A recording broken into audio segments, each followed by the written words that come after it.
Have you read Surface Detail by Ian Banks? Surface Detail is my favorite depiction of oh, wow, you have to read this book. It's literally the greatest science fiction book possibly ever Ian Banks is the man, yeah, for sure. Wait, sure. What have you read? Just a player of games. I read that titles can't be copyrighted, so you can just steal them. And I was like, player of games, sick. Nice. Yeah, so you could name your album, like I always wanted Romeo and Juliet or something? I always wanted to name an album War and Peace. Nice. Like that would be, like you... That's a good, where have I heard that before? You can do that, like you could do that. Also things that are in the public domain. For people who have no clue, you do have a song called Player of Games. Yes. Oh yeah. So Ian Banks' Surface Detail is, in my opinion, the best future that I've ever read about or heard about in science fiction.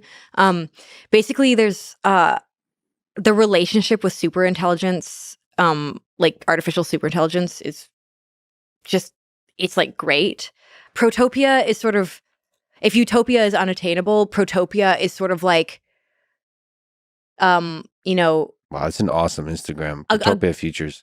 A great, a future that is, you know, as good as we can get. The future, positive future AI. Is this a centralized AI in Surface Detail, or is it distributed? What kind of AI is it? They mostly exist as giant super ships, like sort of like the guild ships in Dune. Like they're these giant ships that kind of move people around, and the ships are sentient, and they can talk to all the passengers. And I mean, there's a lot of different types of AI in the Banksian future, but in the opening scene of Surface Detail, there's this place called the Culture, and the Culture is basically a protopian future. And a protopian future, I think, is like a future that is like, obviously it's not utopia, it's not perfect, and like, because like striving for utopia, I think feels hopeless, and it's sort of like maybe not the best terminology to be using.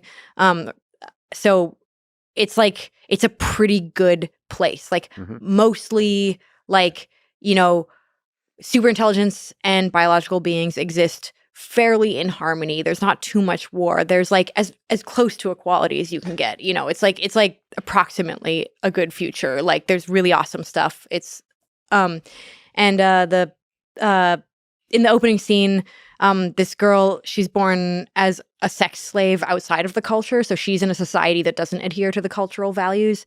She tries to kill the guy who is her like master, but he kills her. But unbeknownst to her, when she was traveling on a ship through the culture with him one day, a ship put a neural lace in her head, and neural lace is sort of like, it's basically a Neuralink, because life imitates art. It does indeed. It does indeed. So she wakes up, and the opening scene is her memory has been uploaded by this neural lace when she's been killed, and now she gets to choose a new body, and this AI is interfacing with her recorded memory in her neural lace, and helping her and being like, hello, you're dead, but because you had a neural lace, your memory's uploaded. Do you want to choose a new body? And you're going to be born here in the culture and like start a new life, which is just, that's like the opening. It's like so sick.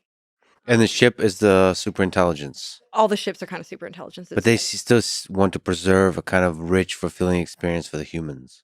Yeah, like they're like friends with the humans. And then there's a bunch of ships that don't want to exist with biological beings, but they just have their own place like way over there. But they just do their own thing. They're not necessarily. So it's a pretty, this protopian existence pretty peaceful. Yeah, I mean, and then for example, one of the main fights in the book is they're fighting.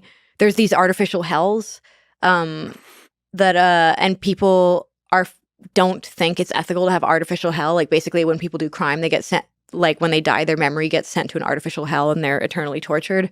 And so and then the way that society is deciding whether or not to have the artificial hell is that they're having like a simulated war. So instead of actual blood, you know, people are basically essentially fighting in a video game to choose the outcome of this. But they're still experiencing the suffering?